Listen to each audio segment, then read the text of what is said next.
Dans cette nouvelle vidéo, on va faire un petit peu de planification pour mon projet de cœur de réseau à la maison.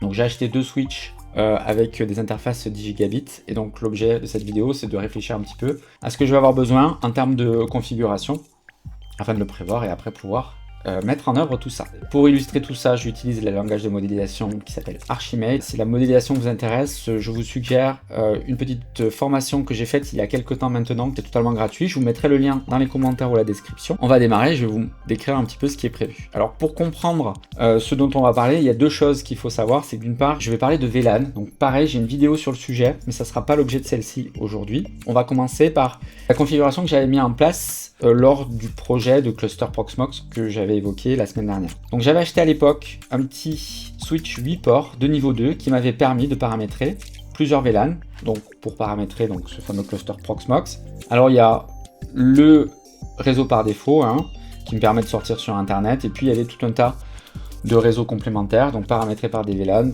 et notamment pour le transfert de données, et puis pour pouvoir publier des containers ou des VM.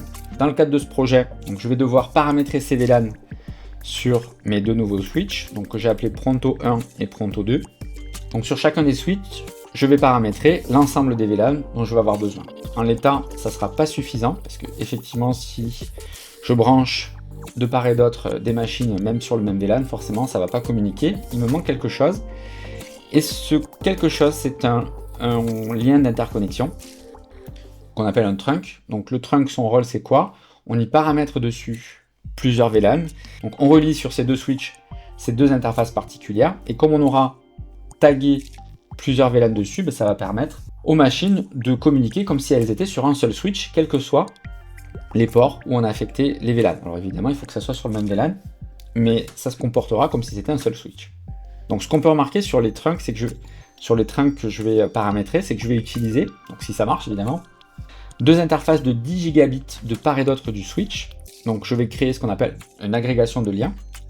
Donc il y aura deux avantages. Premier avantage, c'est que je vais cumuler la vitesse des ports. Donc comme c'est des ports 10 gigabits, je vais avoir un port virtuel de 20 gigabits. Et le deuxième avantage qui est très intéressant, c'est que s'il y a quoi que ce soit sur un des ports, ça ne me coupe pas la communication.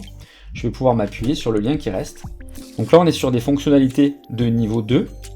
Ce que je ferai, c'est que je vais faire le paramétrage et puis après on refera une passe de planification pour voir ensemble les fonctionnalités de niveau 3, donc le routage. Voilà, c'est tout pour aujourd'hui. Sur ce, je vous dis à très bientôt pour le paramétrage effectif de ces différents VLAN.